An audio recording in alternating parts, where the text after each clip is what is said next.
जगन्नाथ की बुआ जिनकी, उनसे बच्चे पैदा हुए। जगन्नाथ की भगिनी सुभद्रा, अर्जुन के घर में इतने अंश भगवान के जिनके घर में हो, बैराग नहीं जगा उनको। बैराग के लिए मारे मारे फिरते रहे। बैराग बहुत ऊपर की चीज है। हमें तो धन चाहिए, मान चाहिए, सम्मान चाहिए, वस्तुएं चाहिए, सुंदरता चाहिए। किसी को इस बात की कभी चिंता नहीं लगे कि हमको थोड़ा वैराग्य भी चाहिए। हमें वैराग्य कब आएगा? ज्ञान कब आएगा? शालीनता कब आएगी? हम सरल कब बनेंगे? निश्चल कब बनेंगे? हम नैतिक कब बनेंगे? हमें तृप्ति कब पैदा होगी? हम स्वाभाविक कब बनेंगे? हम नेचुरल कब बनेंगे? बहुत चिंता देखी नहीं गई है कि हम स्वाभाविक कब बने। इनमें अब वैराग्य चला। महत्तपो तप्यमानः, मुझे ऐसा तप करना है मेरी इंद्रियां शांत हो जाएं। एकांतशीली, मुझे एकांत को पवित्र बनाना है, ये साधक है। कोई मुझसे पूछे साधक किसे कहेंगे? साधक उसे कहेंगे जो अपने एकांत को पवित्र बनाना चाहता हो। एकांत तो औषधि है। साधुओं से पूछकर देखो कि आपके लिए सबसे महत्वपूर्ण अवस्था कौन सी है, तो यति, योगी, तपि, सन्यासी और वैराग्यवान पुरुष कहेगा कि एकांत ही महा औषधि है हमारे लिए। एकांत निर्जन के लिए कहां गए? गिरि कंदराओं में, हिम उपत्यकाओं में, गह्वरों में एकांत ढूंढने के लिए। एकांत औषधि। जब कभी आपको एकांत मिले, वो शील हो, उसमें अध्ययन करिए, चिंतन करिए, मनन करिए, एकांत को पवित्र बनाइए, एकांत का लाभ लो। कुछ लोग एकांत में घबरा जाते हैं, आज तो कोई है नहीं पास, क्या करें? खिड़की खोल के देख रहे हैं, झांक कर देख रहे हैं, चौबारे पर बैठे, आंगन में बैठे हैं, चलो कहीं झील दरिया के किनारे चलें, आज तो एकांत कोई है ही नहीं। बुद्धू बक्सा खोले बैठे हैं, ऊल जलूस में चित्र आ रहे हैं, और मन कितना बिगड़ा हुआ है कि हाथ में रिमोट है, एक जगह टिकता नहीं। कुछ ही सेकंड में, कुछ मिनटों में कितने आपने चैनल बदल लिए। ये चैनल आप नहीं बदल रहे हैं। मन कितना अस्थिर है, ये उसका परिणाम बता रहे हैं हम आपको। ये कितना बिगड़ैल है। अगर वैराग्य पास होता तो आनंद लेते एकांत का। स्वयं में लौटिए। अभ्यास वैराग्याभ्याम तन्निरोध। क्या हुआ वैराग्य के बाद? एकांत शीली जड़ांत बघिराकृति। कुछ देर के लिए अंधे बनो, कुछ देर के लिए कि हमें ऊल जलूल नहीं देखना है। थोड़ी देर के लिए बहरे बनो, बेकार की बात नहीं सुननी है। भैया कुछ देर के लिए गूंगे बनो, उतना ही बोलना है जितने में काम चल जाए, उतना ही बोलना है। सार्थक, सुंदर, संतुलित, व्यवस्थित अध्ययन के साथ, बड़ी माधुर्य के साथ, बड़ी मिठास के साथ। साधक उसे कहते हैं इसको बोलना आ गया। साधक उसे कहेंगे इसको बोलना आता है, जिसको बोलना आ गया, इसको सुनना आ गया, जिसको करना आ गया। जिसको बोलना नहीं आता, जिसको सुनना नहीं आता, जिसको करना नहीं आता, जिसको सोचना नहीं आता, अभी वो आदमी ही है, साधक नहीं। ना तपो तप्य माना परिमिताहार। थोड़ा आहार लीजिए, आहार सही बनाइए। जो आपकी थाली में वही आप बनने वाले हैं, ये सच है।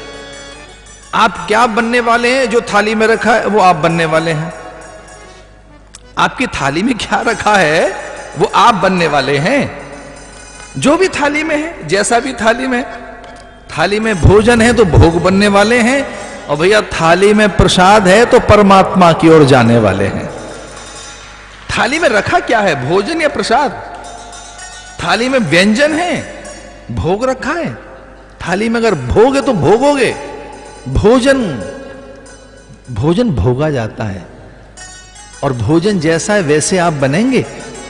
और थाली में प्रसाद है तो वो तो परमार्थ की ओर लेकर जाएगा, हर चीज बदल देगा।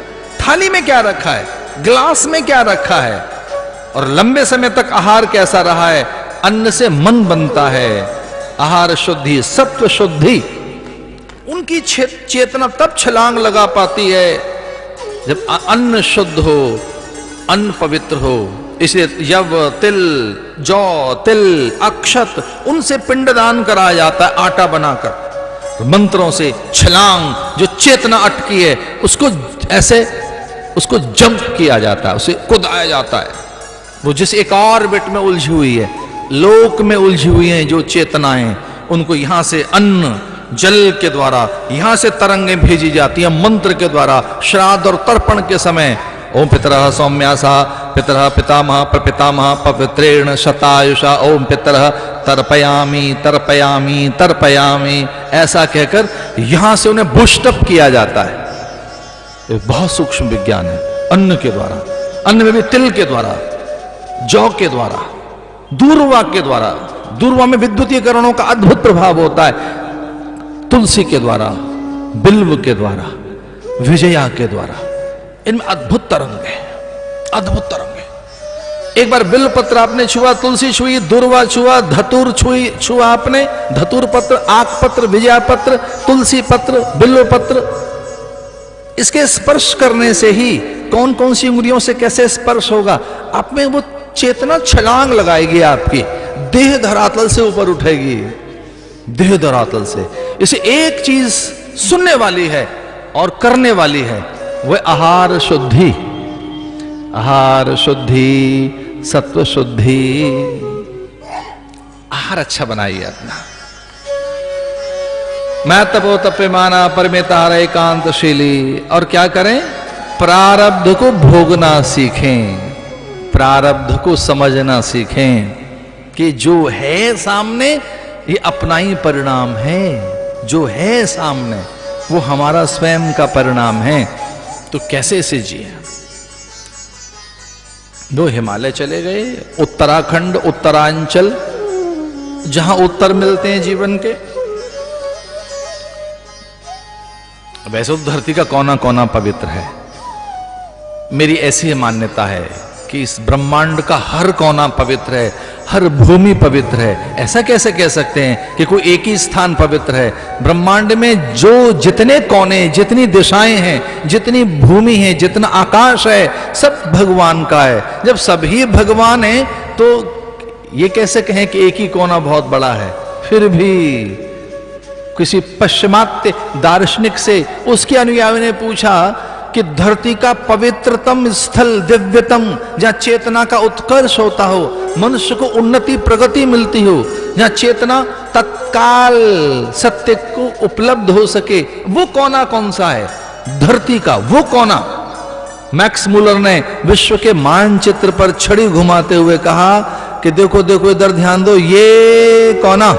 हरिद्वार से ऊपर छड़ी अटक गई और पूछा वो उनके अनुयायियों ने, ये कौन सा स्थान है? तब उन्होंने कहा ये हिमालय, ये हिमालय है। बोले ये हिमालय। मैं तो बहुत आदर करता हूं माउंट एटलस का, और भी जितने पहाड़ हो सकते हैं। मैं तो सारी नदियों का आदर करता हूं। ऐसा नहीं है सारे पहाड़ देख लिए हमने, तो अलास्का तक के पहाड़ देख लिए, ऊपर तक के पहाड़ देखा है। लेकिन ऐसा कहते हैं जो वाइब्रेशंस, जो तरंगे, जो एक प्रकार की चित्त को स्थिर कर देने वाली ऊर्जा और ओज हिमालय में बिखरा है। वहां की जो वनस्पति, जड़ी बूटियां हैं, वहां का जो पुण्य प्रपात और उनका एक प्रभाव है, वो कुछ और है भाई। इसलिए वो हिमालय निकल गए, हिमालय की ओर गए। वो वहां उत्तर मिलते हैं जीवन के। और सुजान बुद्धिमान कौन? कौन है सुजान और बुद्धिमान? जिसने अपने जीवन के उत्तर ढूंढ लिए, जिसने अपनी पहेलियों का हल ढूंढ लिया, जिसने अपनी शंकाओं का समाधान कर लिया, वही तो बुद्धिमान है। जिसने अपनी शंकाओं का समाधान नहीं किया, प्रश्नों के उत्तर नहीं ढूंढे, जिसने अपने जीवन की पहेलियों का हल नहीं निकाला, पहेली बनी हुई है जस की तस, तो बुद्धिमत्ता क्या रहे? इसलिए परीक्षित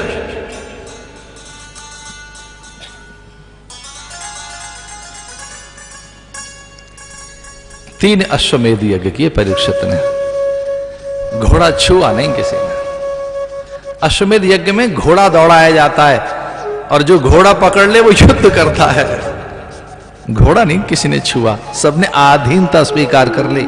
सब राजाओं ने कहा कि हम आपके किसी बल, पौरुष, पराक्रम और आपकी सेना से प्रभावित नहीं है। सारे संसार के राजा झुक गए परीक्षित के चरणों में, कहने लगे हम तो आपके व्यक्तित्व से प्रभावित हैं। आपकी वाणी के माधुर्य से, आपके चिंतन चरित्र से, आपके आचरण से, आपकी सौम्यता विनम्रता से, आपके सद्गुण हमको आकर्षित करते हैं।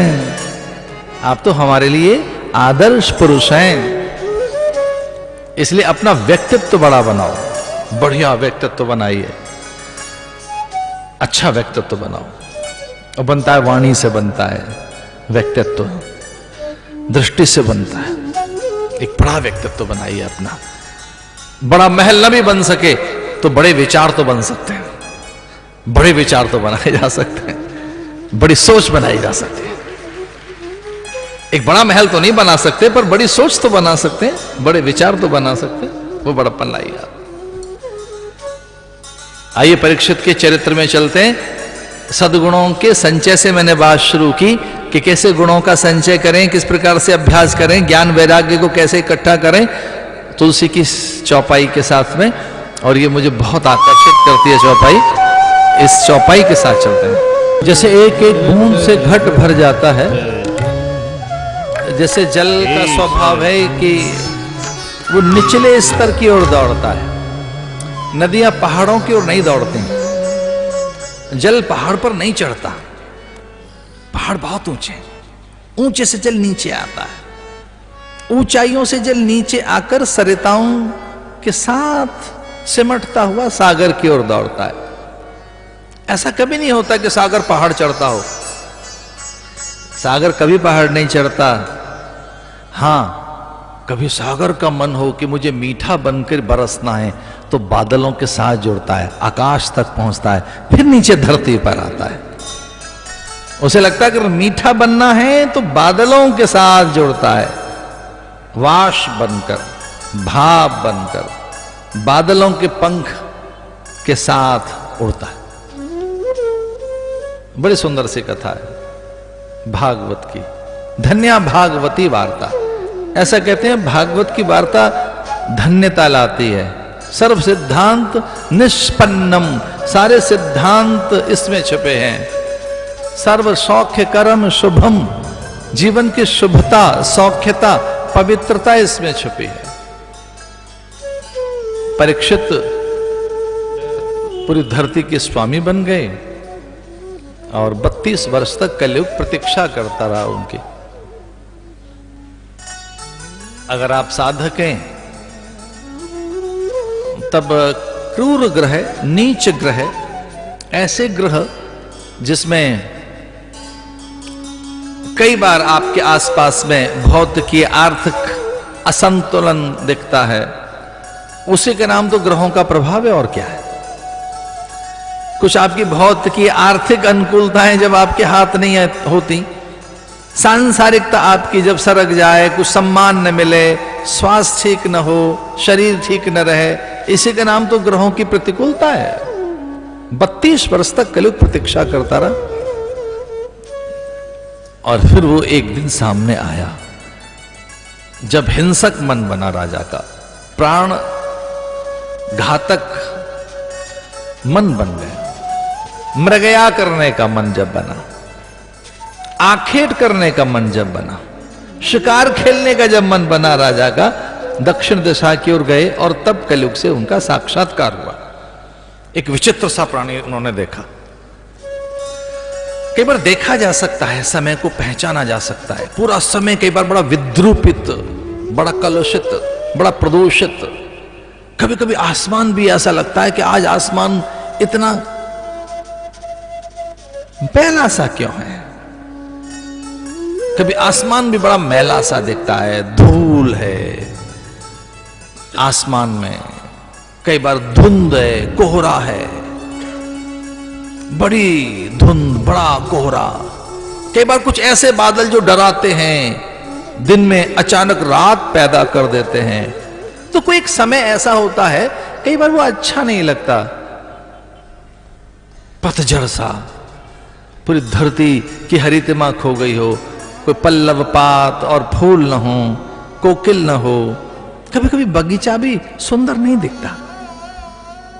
वो बगीचा जो महक रहा होता है, सुरभित और कुसमित होता है, वो बगीचा जो सुगंध से सबको आकर्षित करता है। कभी ऐसा बगीचा, कभी ऐसा पेड़ जो ठूठ हो गया है, और तो और कभी कभी अपना भी शरीर अच्छा नहीं लगता, खुद से भी कई बार एक प्रभाव होता है, कई बार हर व्यक्ति पर, वस्तु पर एक प्रभाव होता है।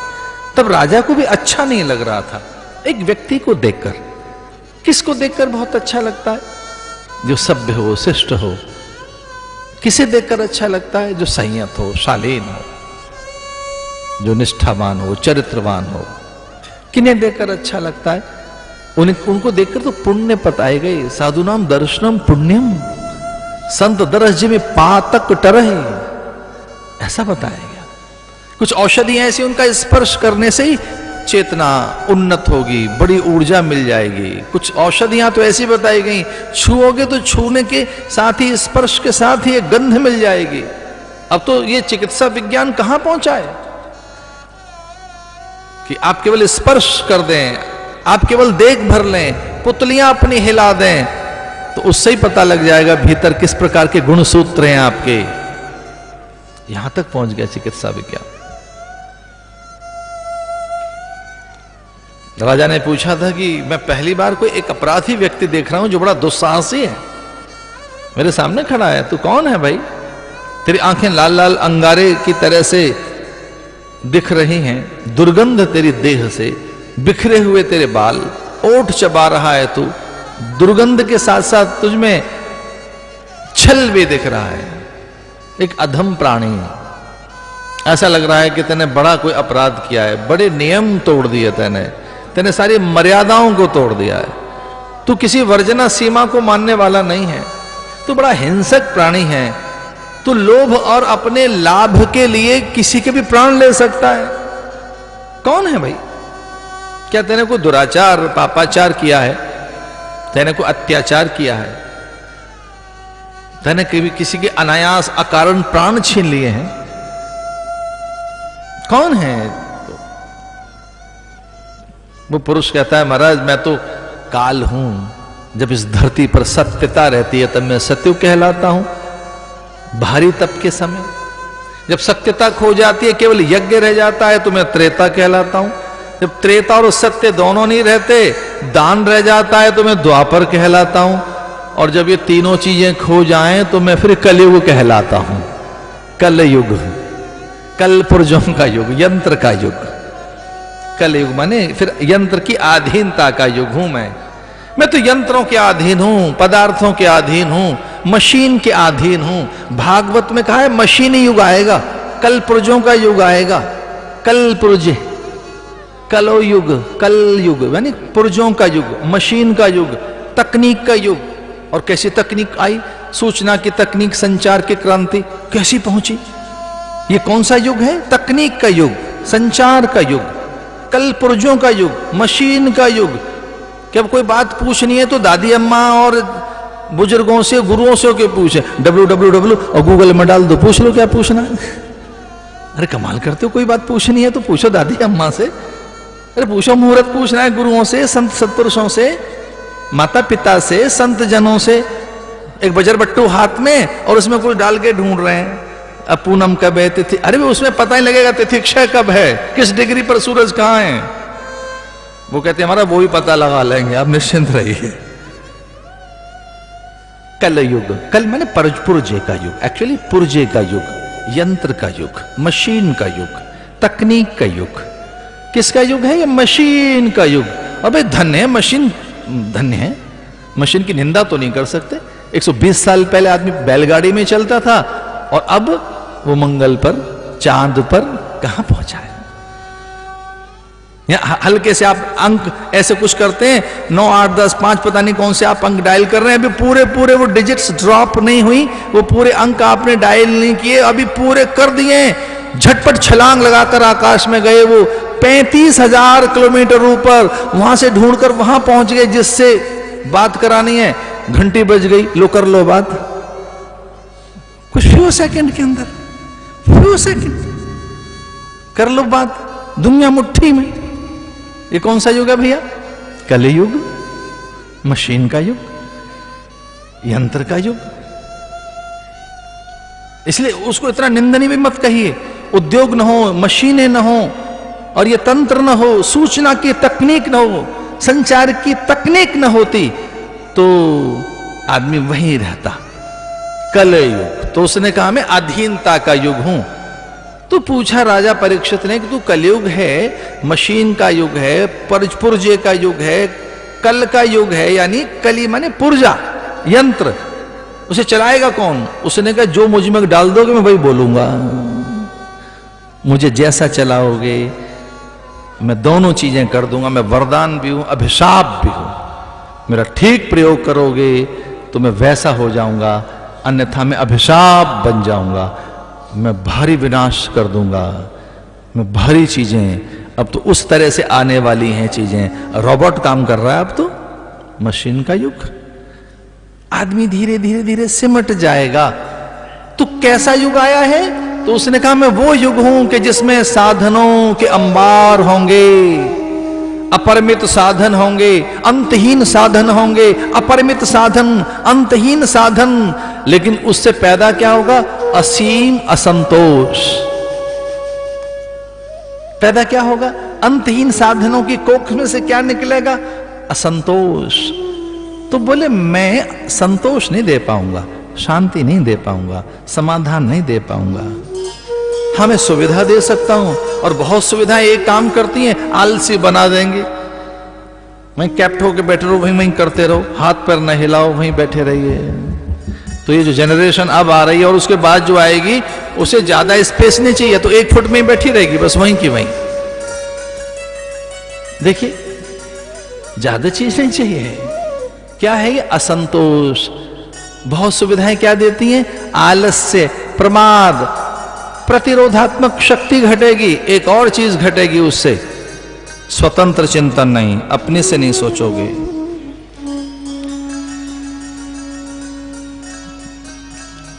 राजा ने कहा कि मेरे समय में ऐसा युग नहीं रह सकता, युग बदल सकता हूं मैं। और वेद में एक बड़ी सुंदर सी बात लिखी है, और वो ध्यान से सुनने की है।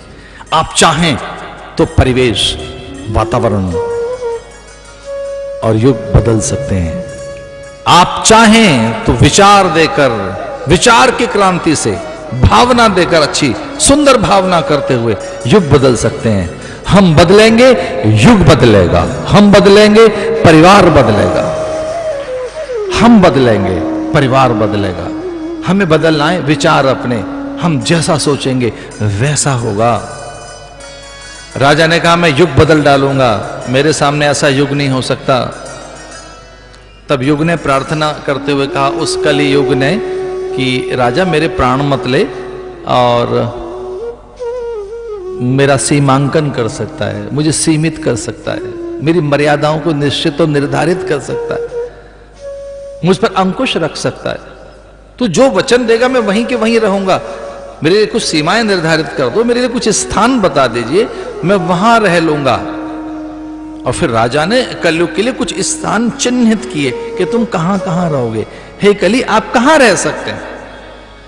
ऐसे कहते हैं 4-5 स्थान निश्चित किए, और यहीं आप रह पाएंगे। कलयुग से कहा और जगह नहीं पहुंचेंगे आप।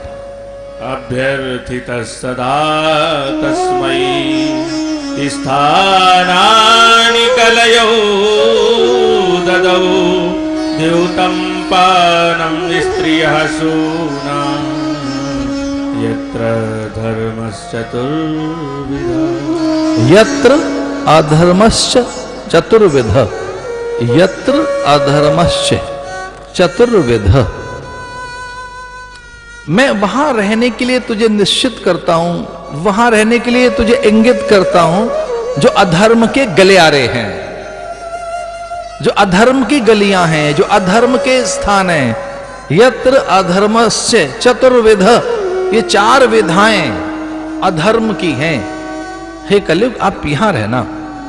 द्यूतम,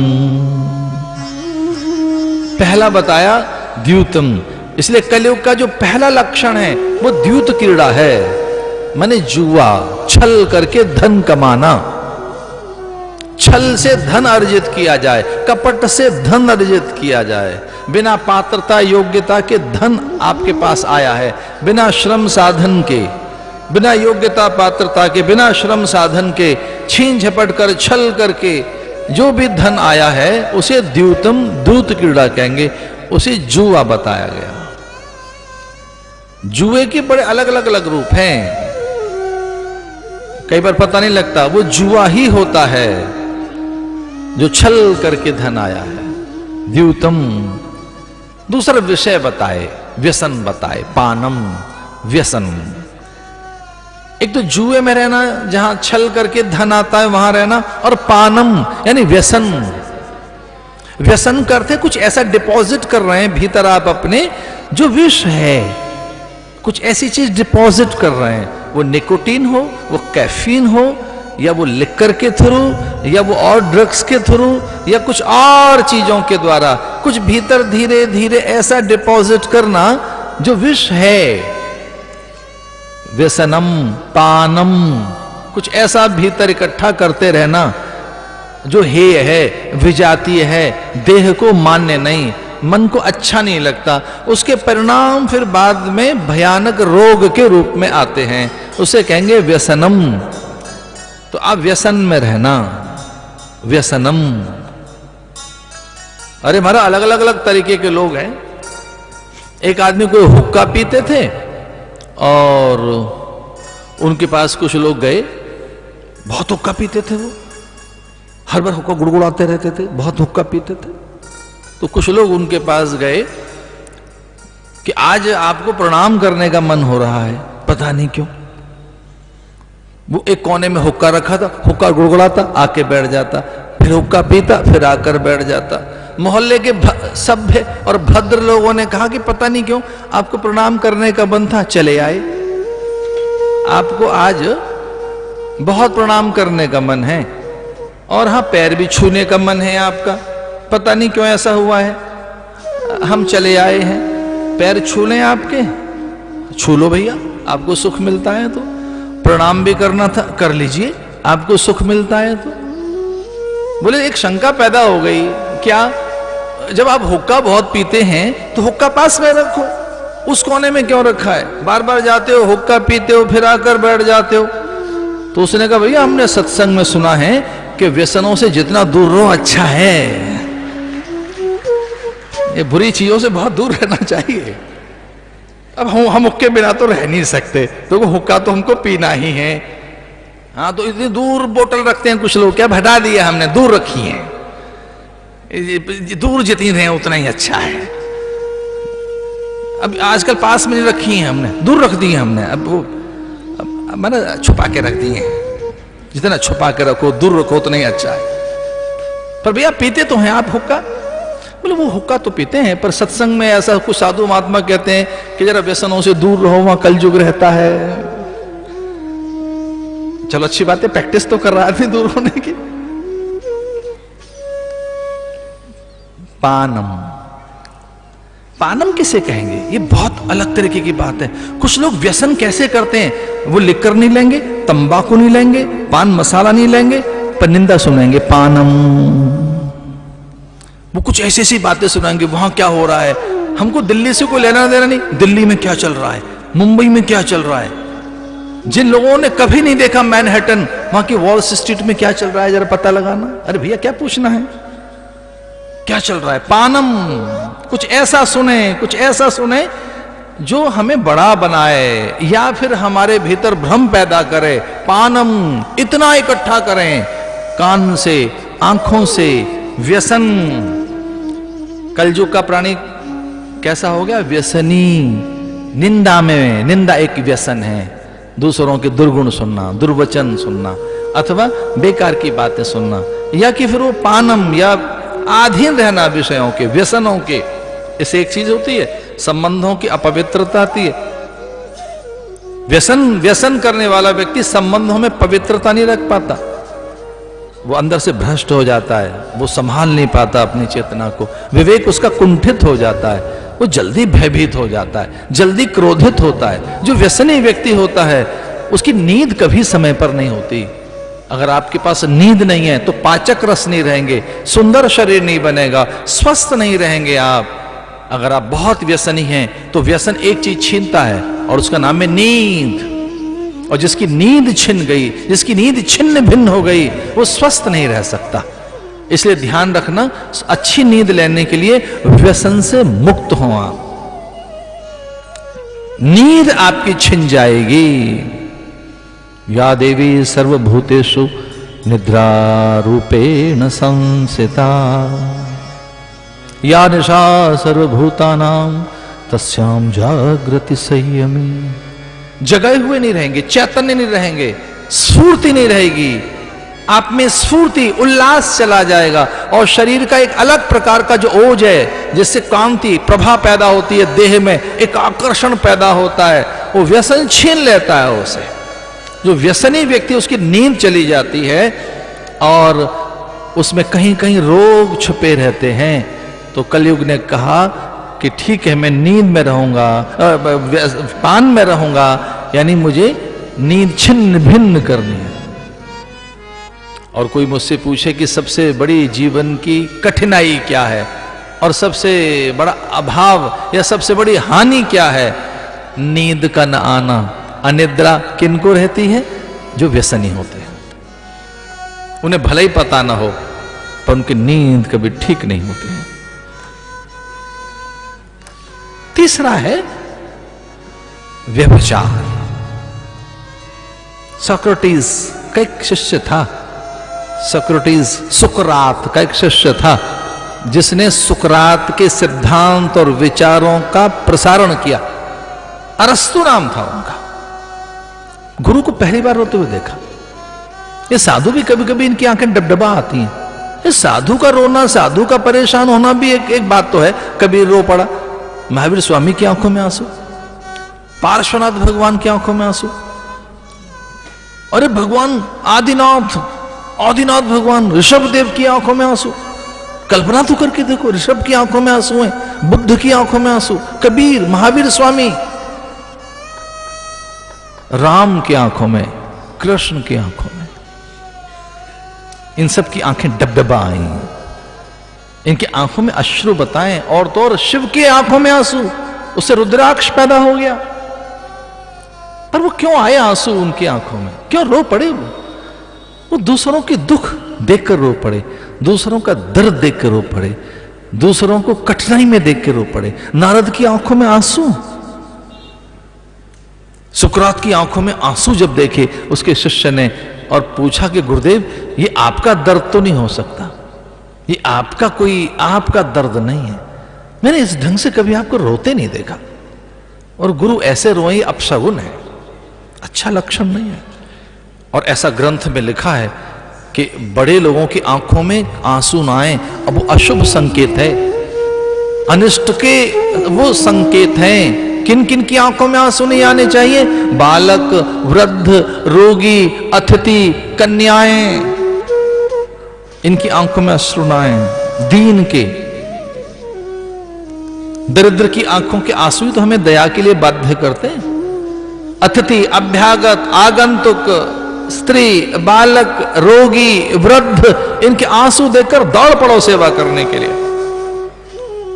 गुरु जो संत हैं, उनकी आंखों में आंसू नहीं आने चाहिए।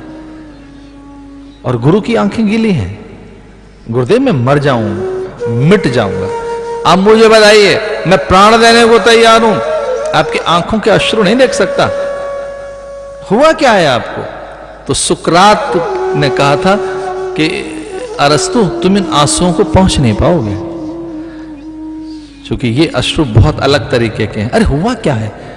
बोले, मुझे लग रहा है कि मेरे देश की समूची संस्कृति का नाश हो जाएगा, ये संस्कृति खत्म हो जाएगी, जड़ें इसकी हिल जाएंगी। हुआ क्या है? बोले, मेरी बहु बेटियां और मेरे देश की नारियां तंग कपड़े पहनने लगी हैं। कुछ इस प्रकार का है उनके भीतर कि अब वो अपना प्रदर्शन करना चाहती हैं। मुझे हृदय से क्षमा करना, मैं तो प्रत्येक नारी में मां देखता हूं, और मां कोई भी वस्त्र पहने मुझे मान्य है। मैं ये नहीं कहना चाहता कि हमारी बहू बेटियां क्या पहने, जो उनको अच्छा लगता है वो पहने, मैं तो उनका वकील हूं, उन्हीं के साथ तो मैं खड़ा हूं। अरस्तु रो पड़ा। उसने कहा, समूची संस्कृति का नाश हो जाएगा, और इकबाल ने लिखा, यूनान, मिस्र, रोमा सब मिट गए जहां से, बात है कुछ ऐसी हस्ती मिटती नहीं हमारी। वो संस्कृति खुर्द-बुर्द हो गई, वो बेबीलोन की संस्कृति, वो इजिप्ट की संस्कृति, वो पिरामिड में उलझी हुई है, संग्रहालयों में पड़ी हुई है, वो संस्कृति म्यूजियम में पड़ी हुई है, कहीं वो सिविलाइजेशन दिखती नहीं। इस धरती पर वो सिविलाइजेशन कागजों में है, उनका जीवन नहीं, वो जीवंत नहीं है। क्यों? क्योंकि इसे वस्तु बना दिया है हमने, इसे विज्ञापन का साधन बना दिया है। इन बहु बेटियों से लाभ लेना चाहता है यूनान। ये ध्यान रखना, बहु बेटियों से अधिक लाभ न लें, उन्हें वस्तु न बनाएं, उनसे अधिक कमाने की प्रकृति हमारी पैदा ना हो और ये विज्ञापन की वस्तु बनाई जाएगी। ये कलयुग है। तो कलयुग ने जब चौथा स्थान पूछा कि मैं कहां रहूं, तीसरा तो कहा व्यभिचार। व्यभिचार, वो स्त्री हो या पुरुष हो, दोनों में जहां व्यभिचार है आप रहना। पुरुष के लिए भी है, केवल स्त्री के लिए नहीं है। कि जब प्रदर्शन प्रियता आ जाए, और जब प्रदर्शन प्रियता बढ़ती है और उसमें कोई अशिष्टता आ जाए, असभ्यता आ जाए, आपको अच्छा लगे, उस प्रदर्शन में आपको हजार लोग सुख माने, ये व्यभिचार है, देह बेचना है। ये अपना सौंदर्यशील, अपनी पवित्रता, अपना सत्व, ये व्यभिचार बताया। कलयुग है भैया ये। हिंसा, चौथा स्थान। हिंसा का अर्थ क्या? हिंसा का अर्थ है कि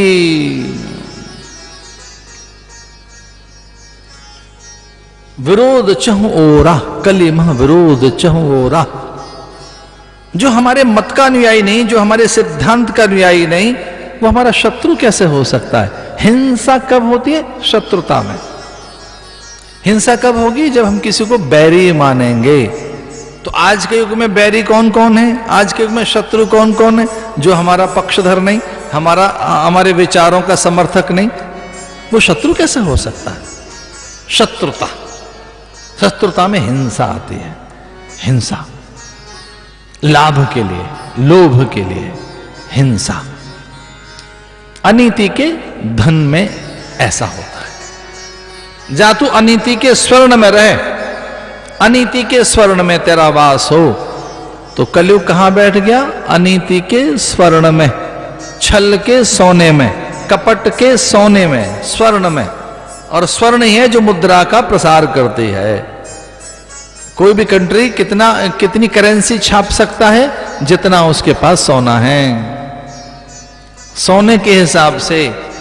और अनीति का धन और स्वर्ण को किस तरह से उसके साथ मोनोपोली है, ये आपसे ज्यादा कौन जानता होगा? ये तो आप ही जानते हैं। स्वर्ण, कलयुग कहां है? सोने में। कौन से सोने में? अनीति के सोने में। और वो स्वर्ण किनके पास रहेगा? उनके पास जो पवित्र हाथ नहीं है। छोटा मोटा 2, 4, 10, 20 तोले सोना नहीं, वो अंबार, टनों टनों, क्विंटल और टनों में जिनके पास रहेगा, तो वो इधर उधर आदान प्रदान करते रहेंगे अपने हित सुख लाभ के लिए, अपने लाभ के लिए कम ज्यादा करते रहेंगे। सोना, इसका मतलब क्या? सोना, सो मत, सोना,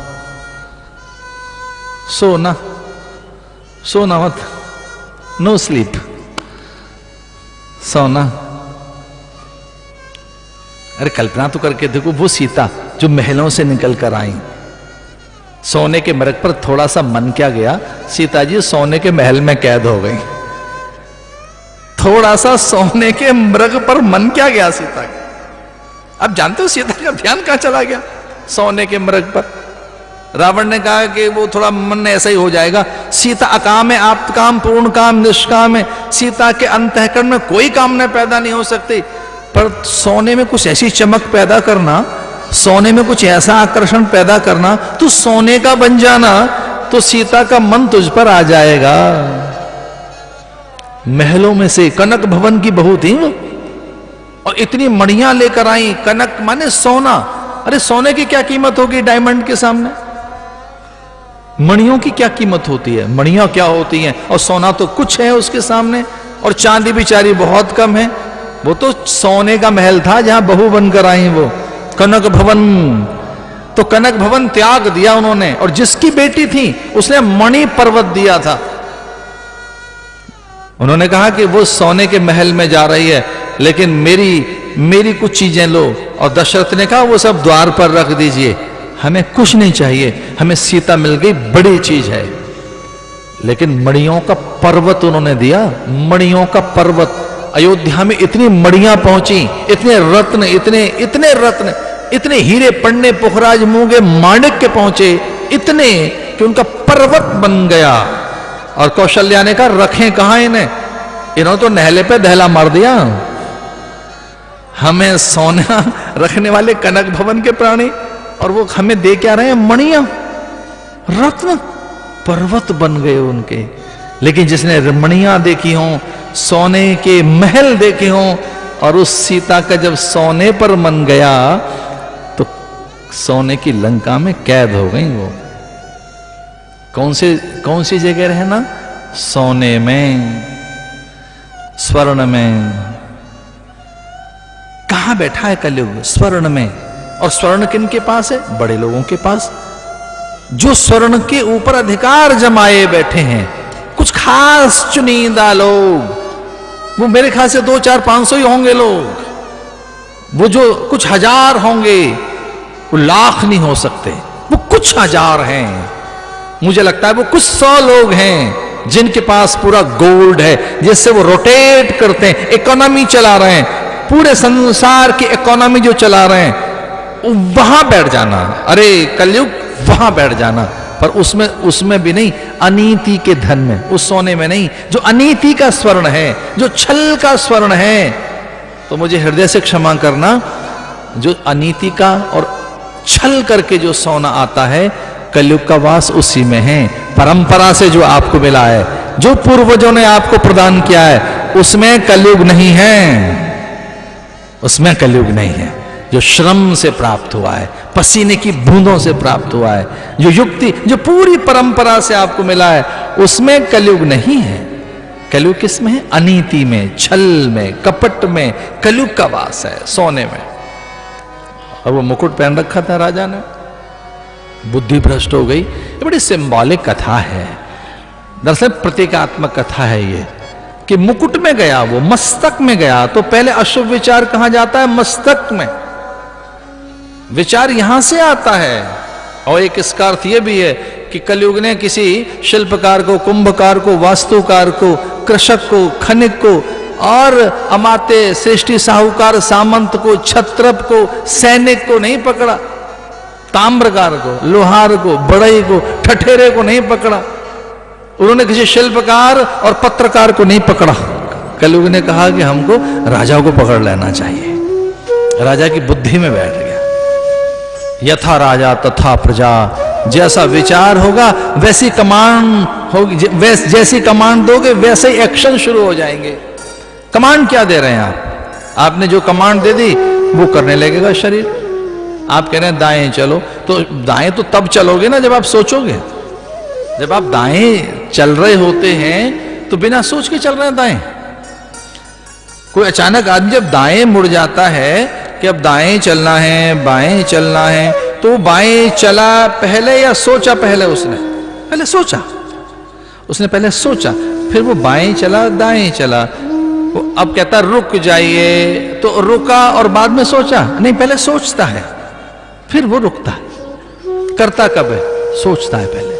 बोलता कब है? सोचता है पहले। सोच कहां से आती है? परा से। कलयुग वहां बैठा, कलयुग मस्तक में बैठा, राजा के मुकुट के माध्यम से। और फिर अनीति, फिर वर्जनाएं कोई मान्य नहीं। भागवत की कथा में आता है कि मरा हुआ सर्प एक राजा के गले में डाल दिया। व्यर्थ चेष्टाएं, अनर्थ, व्यर्थ, अर्थहीन, जो सार्थक नहीं है। 24 घंटे का कोई एक हिसाब रख कर देखो, 24 घंटे का हर एक एक घंटे के बाद एक पंक्ति लिखो कि इस समय क्या सोच रहे हैं। एक घड़ी पहनो ऐसी जिसमें अलार्म लगा हो, हर एक घंटे के बाद अलार्म बजे और उस समय आप लिखें कि इस समय क्या सोच रहे हैं। तो ऐसे 12 घंटे की 12 पंक्तियां, 12 सेंटेंस लिखिए ईमानदारी के साथ। अब क्या सोच रहे हैं, क्या कर रहे हैं, 12 घंटे के 12 सेंटेंस, क्या सोच रहे थे, क्या कर रहे थे, क्या बोल रहे थे। चलो 3 सेंटेंस लिख लीजिए, 3 वाक्य लिख लो। अभी ये सोच रहे थे, ऐसा बोल रहे थे, ऐसा कर रहे थे, लिख लीजिए। और 12 घंटे के वो जो 12 वाक्य या वो 36 या वो 54 जो वाक्य हैं एक साथ पढ़ोगे तो लगेगा किसी उस उन्मादे आदमी ने लिखा, इसका कोई सीक्वेंस नहीं है, कोई तालमेल नहीं है, कोई तालमेल नहीं मिलेगा, वो आपस में मेल नहीं खाएंगे। हम बोल क्या रहे हैं, हम सोच क्या रहे हैं, हम कर क्या रहे हैं, कलयुग बैठ गया बुद्धि में। लेकिन ये 5 ही स्थान है। एक बहुत विश्वास के साथ बात बता रहा हूं, सतयुग पूरा सतयुग होता है, त्रेता पूरा त्रेता होता है, दान देने वाला द्वापर पूरा द्वापर होता है। हमारे ग्रंथ कहते हैं कलयुग सब जगह नहीं है, थोड़ी सी जगह। पूरा कलयुग कभी नहीं होता, कलयुग पूरा कलयुग कभी नहीं होता। कलयुग तो वही होता है जहां ये 5 जगह हैं। अनीति के स्वर्ण में है, छल में है, हिंसा में है, व्यभिचार में है, व्यसन में है और उन बातों में है जो अमर्यादित हैं, अशास्त्रीय हैं। भूख प्यास लगाई, औषधि आधारित जीवन हो जाए, कलयुग उसे कहते हैं। अन्न की अधीनता में जो रहता है वो कलयुग का प्राणी। तितिक्षा जिसके पास नहीं रहती, तितिक्षा का अर्थ है सर्दी गर्मी भूख प्यास मान अपमान में सम। जिसकी श्रद्धा चली जाए, तितिक्षा चली जाए, उपरति चली जाए, समाधान चला जाए, शम दम खो जाए, विवेक वैराग्य मोक्षा चली जाए, उसे कहते हैं कलयुग का प्राणी। जिसके पास ये चीज है वहां कलयुग फटक नहीं सकता, सब चीजें खो गई। कलयुग का प्रहार ऐसा आया, संयम चला गया। एक साधु बैठे हैं समाधि में, उसके पास राजा पहुंचा और राजा ने कहा, साधु उठ, मुझे जल फल दे, आसन दे, मेरा सम्मान कर, मुझे उच्च आसन पर बैठा। तो इसका अर्थ क्या हुआ कि हमें मान की मांग बन जाएगी, आदर की मांग बन जाएगी। भागवत में लिखा है कलयुग का प्राणी कौन होगा, जो अधिक आदर मांगेगा, अधिक मान मांगेगा, दूसरों से प्रसन्नता मांगेगा, दूसरों से सहयोग मांगेगा, दूसरों से सब कुछ चाहेगा, दूसरे उसे सुखी करें, आदर दें, सम्मान दें। तो कलयुग का आदमी कैसा होगा, याचक होगा, दूसरों के भरोसे जीने वाला, दूसरों से मांगने वाला, अपेक्षा करने वाला, जो दूसरों से लेता है, उसे कलयुग का प्राणी कहते हैं। जिसे दूसरे उठाते हैं और उठा हुआ मान लेता है, पता है वो कौन होता है, जो दूसरों से उठना चाहता है, खुद नहीं। दूसरे उठाएं, अन्य लोग उसे उठाएं, खुद दूसरे उसे आदर दें, मान दें, दूसरे उसे उठाएं। जो दूसरों के द्वारा उठकर उनके कांधे पर जो चल रहा होता है वो मुर्दा होता है, जिंदा तो नहीं होता वो आदमी। जो दूसरों के द्वारा उठा हुआ है, जो दूसरे उसे उठा रहे हैं, ये कलयुग का लक्षण है। कलयुग किसे कहेंगे, दूसरों से मान आदर सम्मान, दूसरों से, ये कलयुग है। बहुत ही आनंद है मुझे कथा में, सुखदेव मुनि आ गए हैं। आज की कथा को यहीं पूरा करते हैं।